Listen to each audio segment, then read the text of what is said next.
ایک آدمی بیچارہ رکشہ چلاتا تھا، کڑی دھوپ میں محنت کرتا تھا اور اپنے بچوں کے لیے کچھ کما کر بیچارہ شام تک مزدوری کر کے لاتا تھا اور اسی سے گھر میں گزر بسر چلتی تھی۔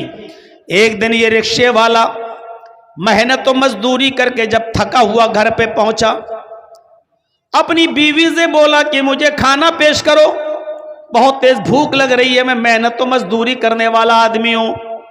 اس کی بیوی نے ارہر کی دال اس کے سامنے رکھ دی، جو فرائی نہیں تھی، بغیر بگاری ہوئی دال تھی، جس میں تڑکڑ کا نہیں لگا ہوا تھا، ایسی بلا بھگاری ہوئی دال اس کے سامنے پیش کر دی۔ اس آدمی نے ناک اور منہ چڑھایا اور کہا کہ میری بیوی کم سے کم کچھ تو خیال کرو اپنے شوہر کا،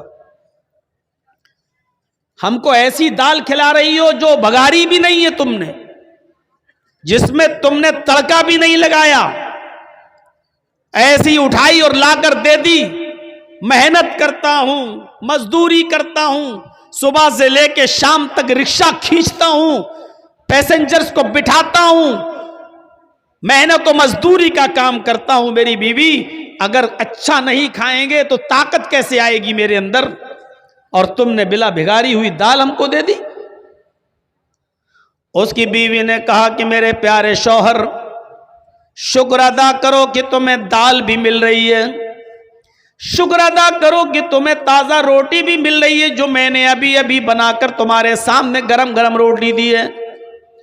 میرے پیارے شوہر، تمہیں اللہ کا شکر ادا کرنا چاہیے کہ تمہیں یہ دال بھی ملی ہے، اگرچہ بلا بھکاری ہوئی ملی ہے لیکن ملی تو ہے۔ تم نے محمد رسول اللہ صلی اللہ علیہ وسلم کی زندگی نہیں پڑھی۔ حضرت عائشہ صدیقہ فرماتی ہیں کہ ما عاش رسول اللہ صلی اللہ علیہ وسلم طعاما قط، کہ اللہ کے رسول صلی اللہ علیہ وسلم نے اپنی پوری زندگی میں کبھی پیٹ بھر کر کھانا نہیں کھایا۔ آپ نے اپنی پوری زندگی میں پیٹ بھر کر کھانا نہیں کھایا، تمہیں تو دال بھی مل رہی ہے۔ اللہ کے نبی صلی اللہ علیہ وسلم کا حال تو یہ تھا، حضرت عائشہ فرماتی ہیں کہ ہمارے گھر میں دو مہینے ایسے گزر جایا کرتے تھے کہ چولہا نہیں جلا کرتا تھا، دو مہینے ہمارے گھر میں چولہا نہیں جلا کرتا تھا۔ اے میرے پیارے شوہر، اللہ کا شکر ادا کرو کہ تمہیں تو دال بھی مل رہی ہے، ورنہ ہمارے نبی کا تو یہ حال تھا کہ دو مہینے گھر میں چولہا تک نہیں جلتا تھا۔ اس آدمی نے دال روٹی کھانا شروع کر دیا اور اپنی بیوی کی تعریف کرتے ہوئے فرمایا، میری بیوی تم بالکل ٹھیک کہہ رہی ہو، میری بیوی تم نے بالکل صحیح فرمایا۔ ہم نے یہ باتیں مسجد میں جمعے کے دن مولانا سے خطبے میں سنی تھی کہ اللہ کے رسول صلی اللہ علیہ وسلم کے گھر میں دو مہینے تک چولہا نہیں جلا کرتا تھا، اور حضرت عائشہ فرماتی ہیں کہ ہمارے نبی نے کبھی پیٹ بھر کے کھانا نہیں کھایا اپنی پوری زندگی میں۔ میں نے یہ باتیں سنی اور اس آدمی نے، رکشہ چلانے والے نے، دال اور روٹی کھانا شروع کر دیا۔ میرے بھائیوں، پوری زندگی اس کے سامنے چیخنے کی ضرورت نہیں پڑی اور لمبی چوڑی تقریر کی ضرورت نہیں پڑی، اس کی بیوی نے صرف اس کو ایک حدیث سنائی، اللہ کے نبی کی زندگی کا ایک معمول بتایا اور آپ کی زندگی کے حالات بتائے، اس آدمی نے کھانا شروع کر دیا۔ میرے بھائیوں، اگر ہمیں عمل کرنا ہو تو کسی مولانا کی ایک بات کافی ہے ہماری زندگی میں، ہمارے دل کو اثر کرنے کے لیے اور ہماری زندگی میں عمل کرنے کے لیے، اور اگر ہمیں عمل نہ کرنا ہو تو پوری زندگی خطبے دیتے رہو، پوری زندگی جلسے کرتے رہو، پوری زندگی تقریریں کرتے رہو، کوئی اثر نہیں پڑے گا۔ خود اگر مجھ سے کوئی پوچھے تو تقریباً 24-25 سال کا عرصہ تو ہو چکا ہے۔ میرے بھائیوں، جلسوں میں، جلوسوں میں اور تقریریں کرتے ہوئے آپ اندازہ لگا سکتے ہیں کہ پوری زندگی تقریریں کرتے ہوئے گزر گئی ہیں۔ اب آپ اندازہ لگائیے کہ کیا اثرات مرتب ہوئے ہماری زندگی پر، کیا فرق پڑا ہماری زندگی پر۔ حضرت ابو بکر صدیق کے دور خلافت میں قحط پڑ گیا۔ قحط مطلب سوکھا، لوگوں کے پاس کھانے پینے کے لیے اناج نہیں ہے، غلہ نہیں ہے، سوکھا پڑ گیا۔ ابو بکر کا زمانہ ہے، حضرت عثمان غنی رضی اللہ تعالیٰ عنہ کے پاس ملک شام سے غلہ لدا ہوا اونٹ آئے تھے جس پر گلہ لدا ہوا تھا، اور اونٹ کتنے تھے؟ 1000 اونٹ، 100 نہیں، 10 20 نہیں، 100 200 نہیں، 1000 اونٹ تھا جس پر اناج لدا ہوا تھا، گلہ لدا ہوا تھا۔ جب مدینے کے تاجروں کو پتا چلا کہ اب عثمان غنی کے پاس 1000 اونٹ ہے گلے سے لدے ہوئے، تو ان کے پاس آئے اور کہنے لگے، آئے عثمان کیا ان گلے کو بیچو گے؟ حضرت عثمان نے کہا مجھے پروفٹ کیا دو گے، نفع کیا دو گے؟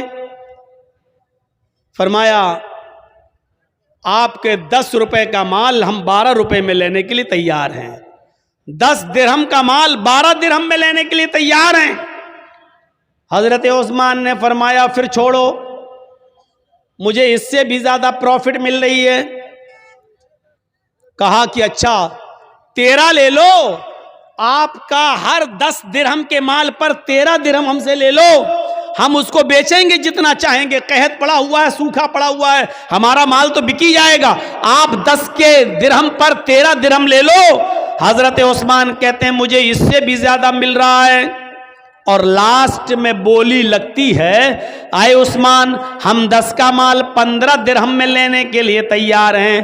حضرت عثمان کہتے رہنے دو، 10 درہم پر تم 15 درہم دو گے، لیکن مجھے اس سے بھی زیادہ پروفٹ مل رہی ہے۔ تب تمام لوگ اٹھ گئے، جتنے بھی بزنس مین تھے وہ اٹھ گئے اور کہنے لگے عثمان اگر اس سے زیادہ تمہیں مل رہا ہے تو اسی کو دے دو، ہم لوگ چل رہے ہیں، ہم لوگ جا رہے ہیں۔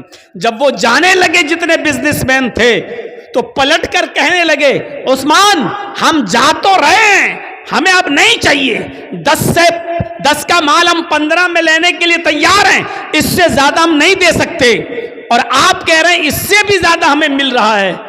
مدینے کے سارے بزنس مین یہاں موجود ہیں، میری نظر میں اب کوئی باقی نہیں ہے، جو جتنا بڑا بزنس مین ہے وہ یہاں موجود ہے، اور ہم سب لوگ یہاں ہیں۔ پھر مجھے اتنا تو بتا دو کہ 10 کا مال 15 میں لینے کے لیے ہم لوگ تیار ہیں، اس سے زیادہ تمہیں کون دے رہا ہے؟ سارے بزنس مین تو یہاں موجود ہیں، پھر تمہیں 10 کا مال 15 سے زیادہ لینے میں کون تیار ہے تمہارا؟ حضرت عثمان مسکراتے ہوئے جواب دیتے ہیں کہ اللہ، میرا اللہ مجھے اس سے بھی زیادہ پروفٹ دے رہا ہے، تم میرے 10 درہم کے مال کو 15 میں خریدو گے، اور میرا اللہ 1 درہم کا مال 10 درہم میں لے رہا ہے، تم 10 کا 15 دو گے، اور میرا رب 10 کا 100 دے رہا ہے، 1 کا 10 دے رہا ہے، تم 10 درہم کا مال 15 درہم میں لے رہے ہو، اور میرا رب 10 درہم کا مال 100 درہم میں لے رہا ہے۔ یعنی ہم یہ سارا کا سارا مال 1000 گلے سے لدے ہوئے ان اونٹوں پر، جو مال لدا ہوا گلہ لدا ہوا ان اونٹوں پر، ہم یہ سارا کا سارا صدقہ کریں گے، خیرات کریں گے، اللہ کی راہ میں خرچ کر دیں گے، غریبوں اور مسکینوں تک پہنچائیں گے، اور میرا رب 1 درہم کا مال کا ثواب مجھے 10 گنا دے گا، 10 گنا دے گا، یعنی 10 درہم کا ثواب ہمیں 100 درہم کے برابر دے گا۔ 1000 گلے سے لدے ہوئے اونٹوں کے صدقے کا ثواب 10 گنا بڑھا کر، آپ غور کرو، 1000 کا 10 گنا بڑھا دو تو 10,000 گلے سے لدے ہوئے اونٹوں کا صدقہ کرنے کا ثواب ہمیں ملے گا۔ اس لیے آپ جائیے، ہمیں آپ کو مال نہیں بیچنا ہے۔ میں نے کہا چھوٹی سے چھوٹی نیکی کو بھی حقیر مت سمجھو۔ دیکھو حضرت عثمان غنی کو 10 کا 15 مل رہا تھا، لیکن اس کے باوجود غریبوں میں اور مسکینوں میں سارا کا سارا مال لٹا دیا، خرچ کر دیا، فی سبیل اللہ دے دیا۔ اب دیکھو یہاں تو مدرسوں کے لیے تعاون کے لیے کتنا منانا پڑتا ہے، کتنے جھانسے دینا پڑتے ہیں، کتنا بوتل میں اتارنا پڑتا ہے، تب جا کر 100 روپے اور 200 روپے اور 500 روپے اور 1000 روپے ہماری جیب سے نکلتے ہیں۔ حضرت عثمان غنی کی سخاوت سے سیکھو۔ 1000 گلے سے لدے ہوئے اونٹ، یہ بھی نہیں کہا چلو 1 اونٹ کا مال ہم خرچ کر دیتے ہیں اللہ کی راہ میں، نہیں، پورا کا پورا 1000 اونٹ گلے سے لدے ہوئے سب کا سب خرچ کر دیا، اور سب کا سب صدقہ و خیرات کر دیا۔ یہ جذبہ تھا یہ جذبہ تھا حضرت عثمان غنی کا. چھوٹی سے چھوٹی نیکی کو بھی حقیر مت سمجھو.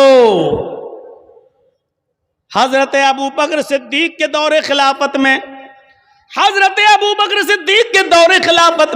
حضرت عمر کا معمول یہ تھا کہ رات میں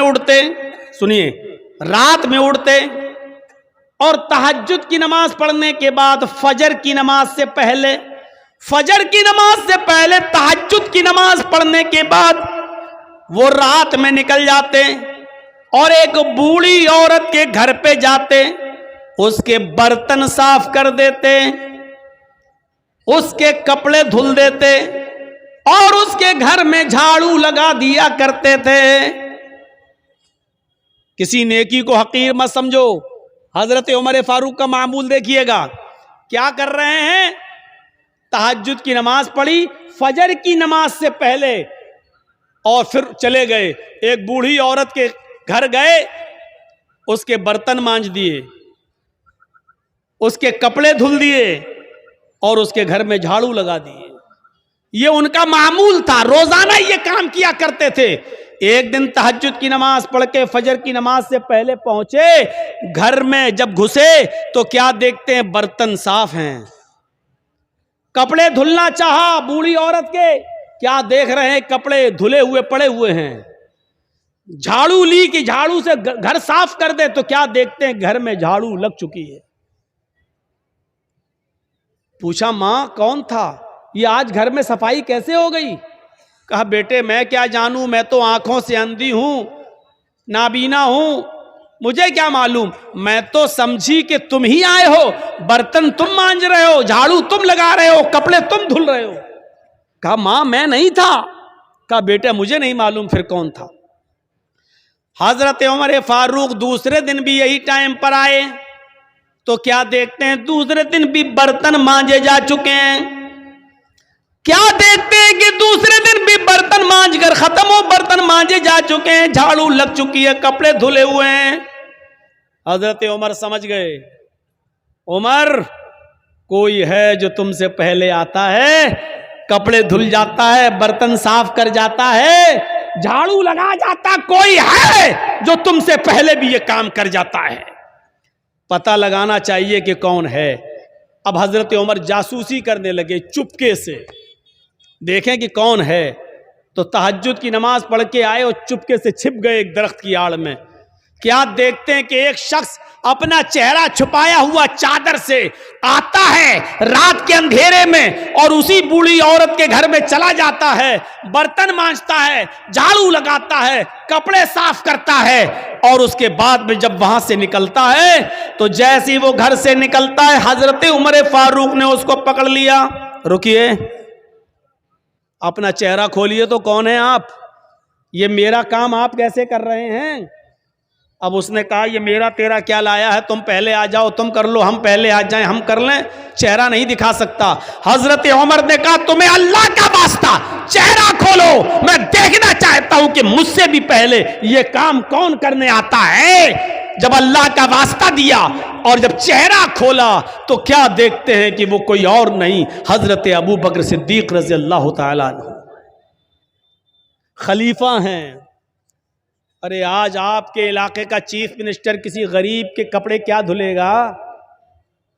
آپ کے یہاں کا معمولی مکھیا اور سرپنچ بھی, آپ کے علاقے کا معمولی مکھیا اور معمولی سرپنچ بھی کسی غریب کے, کسی بوڑھی عورت کے کپڑے اپنے ہاتھ سے نہیں دھل سکتا ہے. حضرت ابو بکر صدیق رضی اللہ تعالیٰ عنہ خلیفۃ المسلمین ہیں, خلیفۃ المومنین ہیں. اور کیا حضرت عمر دیکھتے ہیں کہ کون کپڑے صاف کر رہا ہے؟ ابو بکر صدیق. کون ہے ابو بکر صدیق جو برتن مانج رہے ہیں؟ کون ہے جو گھر میں جھاڑو لگا رہا ہے؟ ابو بکر صدیق. میرے پیارے ساتھیوں, میں بتانا یہی چاہتا تھا کہ کسی بھی نیکی کو حقیر مت سمجھو. چھوٹی سے چھوٹی نیکی, یہ جھاڑو لگانا میرے بھائی یہ ایک معمولی نیکی ہے, لیکن حضرت ابو بکر صدیق جھاڑو لگا رہے ہیں. برتن مانج دینا کوئی بہت بڑا کام نہیں ہے. اگر کسی آدمی کو اپنی انسلٹ کا خیال ہو تو بھلے ہی نہ مانجے، ورنہ برتن مانجنا کوئی بہت بڑا کام نہیں ہے۔ برتن مانج دینا، کپڑے دھل دینا، جھاڑو لگا دینا، یہ کوئی بہت بڑا کام نہیں ہے۔ لیکن حضرت ابو بکر ان کاموں کو بھی حقیر نہیں سمجھا کرتے تھے، حضرت عمر ان کاموں کو بھی حقیر نہیں سمجھا کرتے تھے۔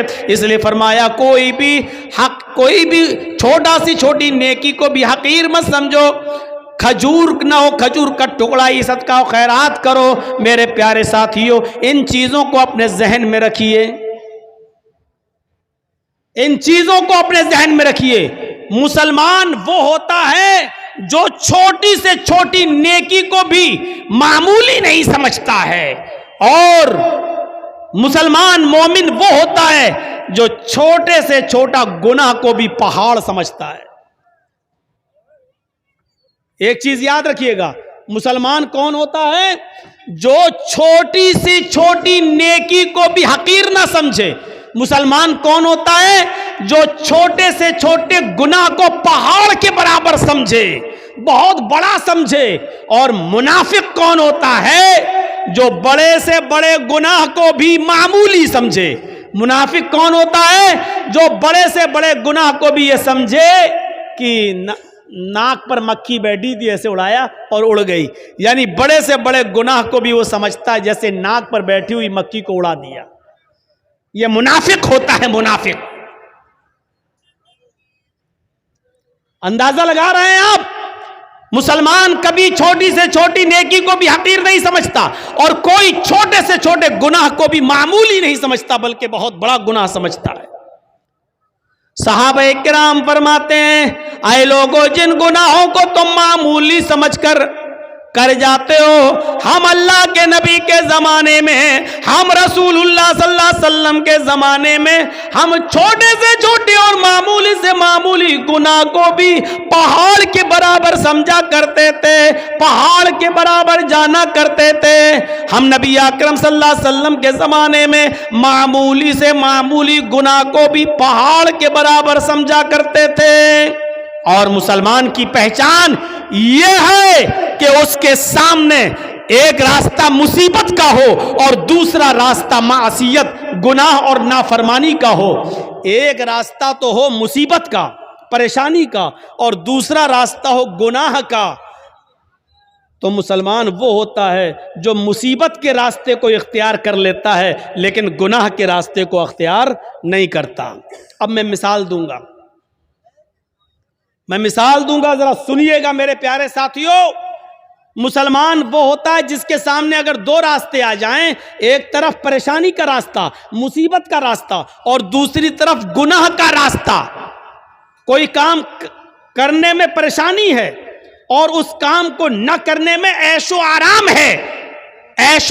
ہے، لیکن گناہ ہے، تو مسلمان وہ ہوتا ہے جو پریشانی اور مصیبت کا راستہ اختیار کرتا ہے۔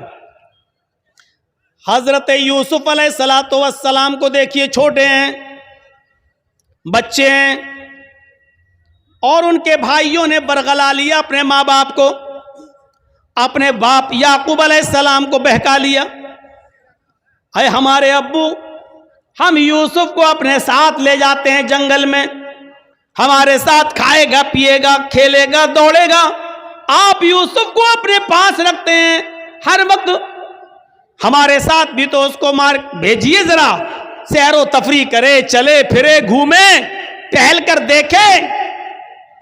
اور باپ نے بہت منع کیا لیکن بیٹوں نے منا لیا، اور باپ نے حضرت یوسف علیہ السلام کو بھائیوں کے ساتھ، دوسرے بیٹوں کے ساتھ بھیج دیا کہ جاؤ، لے جاؤ، لیکن یاد رکھنا، خیال رکھنا یوسف کا، چھوٹا بچہ ہے، دیکھو۔ اور جب یہ لوگ جنگل کے اندر پہنچ جاتے ہیں تو اب صلاح و مشورہ کرتے ہیں کہ یوسف کو کیا کریں۔ پھر ایک حتمی فیصلہ کرتے ہیں کہ مارنا ٹھیک نہیں ہے، قتل کرنا ٹھیک نہیں ہے، یوسف کو ہم ایک ویران کنویں میں ڈال دیتے ہیں، یوسف کو ہم ایک اندھے کنویں میں پھینک دیتے ہیں، کوئی آئے گا اور اٹھا کر یوسف علیہ السلام یوسف کو لے جائے گا۔ پھر وہ اپنے یہاں پالے گا، پوسے گا، بڑا کرے گا.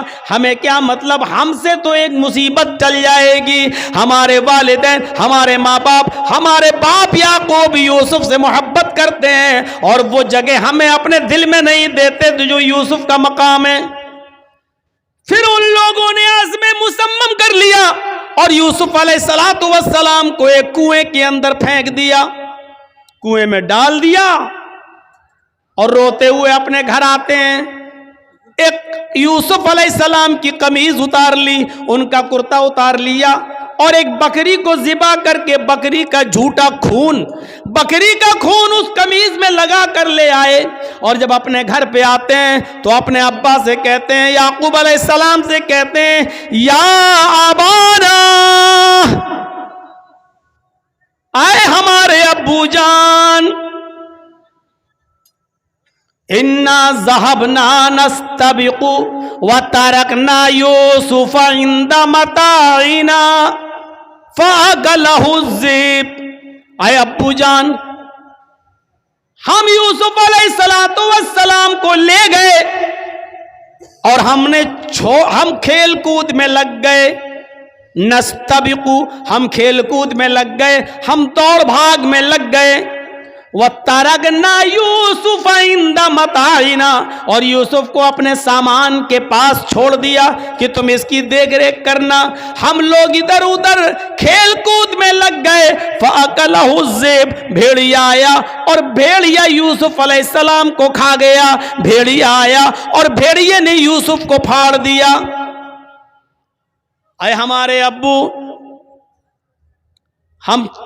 آپ ہماری بات پر ایمان کیوں لائیں گے؟ آپ ہماری بات کیوں مانیں گے؟ وَمَا أَنْتَ بِمُؤْمِنٍ لَنَا، آپ ہماری بات کیوں مانیں گے؟ وَلَوْ كُنَّا صَادِقِينَ، اگرچہ ہم سچے ہی کیوں نہ ہوں، ہم سچ بول رہے ہیں پھر بھی آپ کو ہماری بات کا یقین نہیں ہوگا. اپنے ماں باپ سے یہ بات کہہ دی یعقوب علیہ السلام سے. ادھر ایک قافلہ آیا، سنیے، ادھر ایک قافلہ آیا، اس کو پیاس لگی تو کنویں کے پاس چلا گیا. اس نے ڈول ڈالا، ڈول، اور اس یوسف علیہ السلام اس ڈول میں بیٹھ گئے. اس نے جب کھینچا تو ڈول بھاری لگا. اس نے جھانک کر دیکھا تو ایک جو چھوٹا بچہ پڑا ہوا ہے یوسف. اس نے قافلے والوں کو خوشخبری سنائی، یا بشرا ھذا غلام، اے قافلے والوں خوشخبری سنو، یہ تو ایک بچہ پڑا ہے، یہاں تو ایک لڑکا پڑا ہوا ہے، بچہ، بڑا خوبصورت بچہ یہاں کنویں میں پڑا ہوا ہے.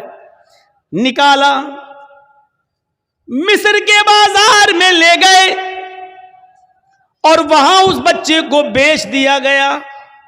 اور جانتے ہو اتنا خوبصورت بچہ یوسف علیہ السلام، جن کی خوبصورتی کا ذکر قرآن میں موجود، لیکن اس خوبصورت بچے کی قیمت بھی کیا لگی مصر کے بازار میں. جانتے ہو ان کو پیسہ چاہیے تھا. کہتے نہیں کہ کوئی چوری کا مال ہو یا ایسا کوئی مال ہو تو آدمی جلدی ہٹاتا ہے.